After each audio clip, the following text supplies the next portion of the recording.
Misalnya dalam Alkitab ini selalu ada kata-kata yang berlawanan. Misalnya di dalam Roma dikatakan barang siapa memanggil nama Tuhan akan diselamatkan. Sementara di dalam Matius kalau tidak salah Tuhan Yesus bilang bukan orang yang berseru-seru kepadaku yang akan diselamatkan.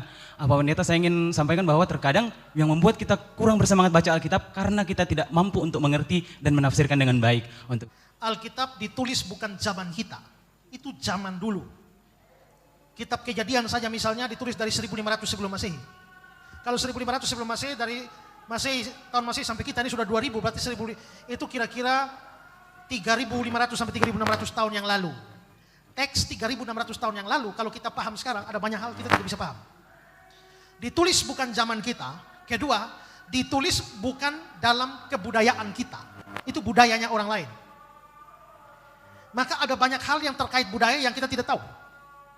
Ketiga, itu ditulis bukan dalam bahasa kita, tapi bahasa orang lain. Yang mana bahasa orang lain itu kita tidak tahu.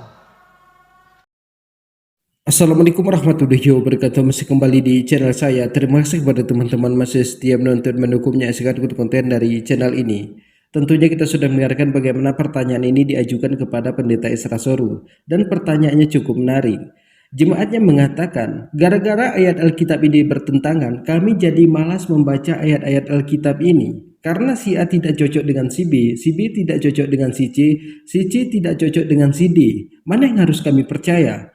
Sementara si A mengatakan ke depan, si B mengatakan ke samping, si C mengatakan ke belakang, si D mengatakan jungkir balik.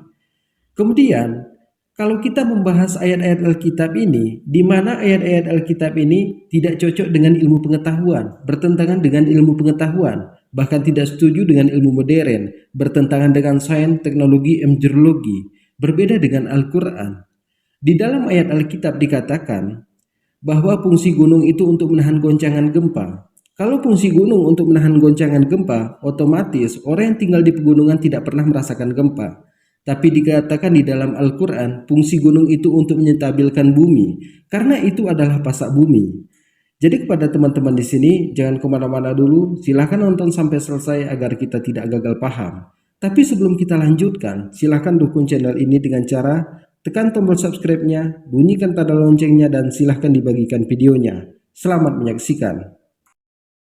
Pak Pendeta tadi sedikit disinggung tentang menafsirkan Alkitab. Saya ingin bertanya Pak Pendeta, bagaimana cara untuk menafsirkan Alkitab itu dengan baik? Misalnya dalam Alkitab ini selalu ada kata-kata yang berlawanan. Misalnya di dalam Roma dikatakan barang siapa memanggil nama Tuhan akan diselamatkan. Sementara di dalam Matius kalau tidak salah Tuhan Yesus bilang bukan orang yang berseru-seru kepadaku yang akan diselamatkan. Pak Pendeta, saya ingin sampaikan bahwa terkadang yang membuat kita kurang bersemangat baca Alkitab karena kita tidak mampu untuk mengerti dan menafsirkan dengan baik. Untuk itu saya memohon Pak Pendeta Esra, apa tips untuk kita dapat mengerti menafsirkan Alkitab itu dengan baik dan benar? Terima kasih. Begini, memang kita butuh penafsiran. Kenapa? Pertama, Alkitab ditulis bukan zaman kita, itu zaman dulu. Kitab Kejadian saja misalnya ditulis dari 1500 sebelum Masehi. Kalau 1500 sebelum Masehi, dari Masehi, tahun Masehi sampai kita ini sudah 2000, berarti 1000, itu kira-kira 3500 sampai 3600 tahun yang lalu. Teks 3600 tahun yang lalu, kalau kita paham sekarang, ada banyak hal kita tidak bisa paham. Ditulis bukan zaman kita. Kedua, ditulis bukan dalam kebudayaan kita. Itu budayanya orang lain. Maka ada banyak hal yang terkait budaya yang kita tidak tahu. Ketiga, itu ditulis bukan dalam bahasa kita, tapi bahasa orang lain. Yang mana bahasa orang lain itu kita tidak tahu. Maka pertama namanya historical gap, cultural gap, dan juga language gap, gap bahasa. Karena itu penafsiran jelas dibutuhkan. Nah, memang untuk bisa belajar menafsir itu juga tidak mudah. Karena menafsir cerita Alkitab beda dengan menafsir nubuatan. Menafsir nubuatan beda dengan menafsir perumpamaan. Menafsir perumpamaan beda dengan menafsir puisi. Menafsir puisi beda dengan menafsir misalnya alegori dan lain sebagainya. Maka memang itu perlu studi khusus. Bagi para pengkhotbah dan majelis menurut saya harus ada hermeneutika standar yang dipakai. Tapi satu prinsipnya begini. Jangan menafsirkan satu ayat terlepas dari konteks. Konteks itu apa? Konteks itu adalah ayat sebelumnya dan sesudahnya. Saya beri contoh saja. Carilah dahulu kerajaan Allah dan kebenarannya, maka semuanya akan ditambahkan padamu. Amin. Kalau kita cari kerajaan Allah dan kebenarannya, akan ditambahkan padamu. Berapa banyak yang ditambahkan? Berapa? Semuanya. Semuanya. Jadi kalau kita cari kerajaan Allah, semuanya ditambahkan. Tuhan akan tambahkan rumah, Tuhan tambahkan mobil, Tuhan tambahkan villa, Tuhan tambahkan helikopter, Tuhan tambahkan ini sampai kita kaya raya. Amin? Amin. Tidak. Disinilah kita perlu, itu akibat kita hanya lihat ayat 33. Tidak boleh begitu cara baca Alkitab. Harus lihat dari atas apa yang dimaksudkan dengan semuanya. Mari kita mulai dari atas.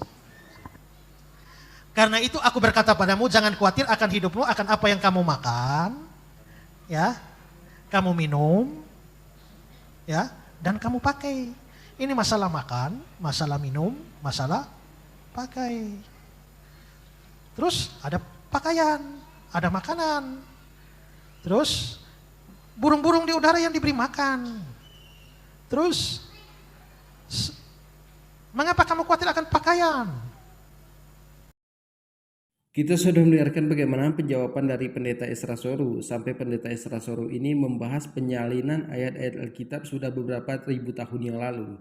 Jadi buat teman-teman di sini, kalau memang Alkitab ini betul-betul firman Tuhan dan Yesus itu adalah anak Tuhan yang menjelma sebagai manusia, tujuan Yesus itu menjelma sebagai manusia untuk menebus dosa manusia dengan cara digantungkan di atas kayu salib. Kemudian bisa dipercaya Tritunggalnya. Tidak mungkin ayat-ayat Alkitab ini bertentangan.